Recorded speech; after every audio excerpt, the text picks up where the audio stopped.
Спектакълът "Грозният" на Драматичен театър София е сред тези представления, за които билетите се изкупуват с месеци по-рано. Тази вечер възможност да го видят имат и пазарджиклии. Още преди откриването на фестивала есенни театрални срещи места за хитовата продукция нямаше, а местните почитатели на театралното изкуство се довериха в аванс на силния режисьорски и актьорски екип. "Грозният" е представление, за което казва, че е преобърнало погледа на театралното съсловие с новаторската режисура на Василена Радева, която получи Аскер през 2010 година за изгряваща звезда, както и с няколкото награди и номинации за вдъхновяващи актьорски състав. Текстът е хубав, актьорите са страхотни и представлението като цяло е много стига до публика, много е комуникативно и е много съвременен спектакъл. Очаквахте ли, че такава ще реакция на публиката, още когато го подготвяхте? Да, надявахме се. Да. Дори капчите съмнение няма. Вече сте носители на награди за този спектакъл. Очаквате ли да продължавате да печелите с него? Ами то всъщност най-голямата печалба е хубавата публика и доброто представление. Тези фестивали, пътувания, те са не по-малка награда от другите награди. Така че продължаваме, да. За участието си в спектакъла "Грозният" носителка на наградата Аскер е актрисата Невена Калудова. Това е абсолютно спектакъл, роден в екипна атмосфера, от екип, и партньорството е най-важното. Според мен, ако този спектакъл печели нещо, печели с спойката между нас на сцената. Така че в това отношение мисля, че Мишо и аз не се чувстваме удобно да се казва "Вие сте наградените от спектакъла". Не, наградите са за екипна работа, защото един актьор не може да си свърши своята работа, ако няма очи срещу себе си, ако няма партньор, ако не е Росен срещу мен, ако не е Милен, ако не е Калин. И за това наградите са наистина за екипа. За поддържаща мъжка роля Михаил Милчев печели 2 награди: Икар 2010 за поддържаща мъжка роля и Златно перо. Спектакълът "Грозният" актьорите успешно изпълняват по 2 роли. Според Михаил Милчев това не е лесно, но пък е забавно и им харесва. Предизвикателство е, изключително е приятно. Трудна работа е, особено в камерно пространство, когато публиката е толкова близо и когато трябва да бъдеш максимално честен с нея. Но това е най-хубавото в този спектакъл. Какво да кажа друго?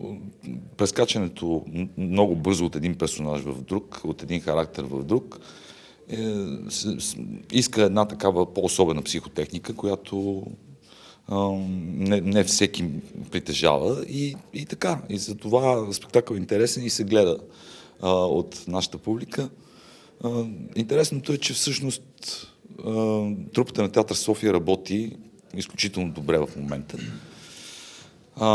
Трупата е много балансирана, има всякакви артисти, които могат да играят всичко. Така че това е един от добрите спектакли на театър София и първия професионален спектакъл в София на режисьорката Василена Радева, която успя с този добър материал, какъвто сме ние, да направи един чудесен спектакъл, който си има своята публика. И най-интересното е, че всеки си има какво да си види в този спектакъл.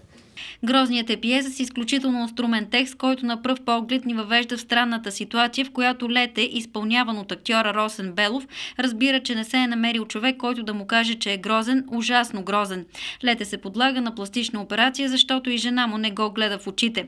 И след като изиграхте една такава роля, бихте ли се подложил сам на пластична операция? Ами бих се подложил на пластична операция, да бъда поне толкова красив, колкото Милен и колкото Калин, защото те са хубавците в спектакъла. Сега аз съм грозния. Мишо, естествено, ми помага много да се разкрася в спектакъла. И Невенка, която ме обича, въпреки че съм толкова грозен. Така че аз съм се примирил, че съм грозен, обаче ако трябва хората да ме харесват, ако трябва, ще се подложи на пластична операция. Спектакъла "Грозният" участва и на шумелия след участието си в "Стъклен дом" Калин Врачански. За него се оказва еднакво приятно да играе както филмови, така и театрални роли. За един актьор това трябва да е лесно нещо. Отиваш, снимаш, после отиваш, играеш. Така че... Успявате да съчетавате неща? Не ми налага ми се. Добре, къде ви харесва повече? В киното или в театъра? Такъв въпрос не съществува за актьора. Мама или тати? Да, мама или тати, кой от двама? Не, специално за нас, българските актьори, мисля, че този проблем няма дали театър или кино. И на двете места всички се чувстват еднакво добре. А вие като звезда вече чувствате ли се? Какво ми е? Не помня. Не, аз съм си окей, какво да се чувствам. Добре съм си. Това е първият театър, за който бяха изкупени билетите, преди още да започнал фестивала. Мислите ли, че до някакъв момент това се дължи и на вас, че участвате в постановката? Дори да е така, радвам се, смисъл, че хората имат интерес към театъра. Така че няма лошо това. След Грозният, вие в какво ще участвате на театрална сцена? Предстои да излезе едно представление в нашия театър "Тримата мускетари". Танасо Махони го прави и края на месец ноември ще бъде премиерата. Заповядайте. Стеклен дом продължавате ли да снимате? Продължаваме. Нещо за героят? Нищо. Пиесата "Грозният" бе поставена тази година за първи път в България именно на сцената на театър София. Написана е през 2003 година от 31 годишния немски драматург Мариус фон Майенбург.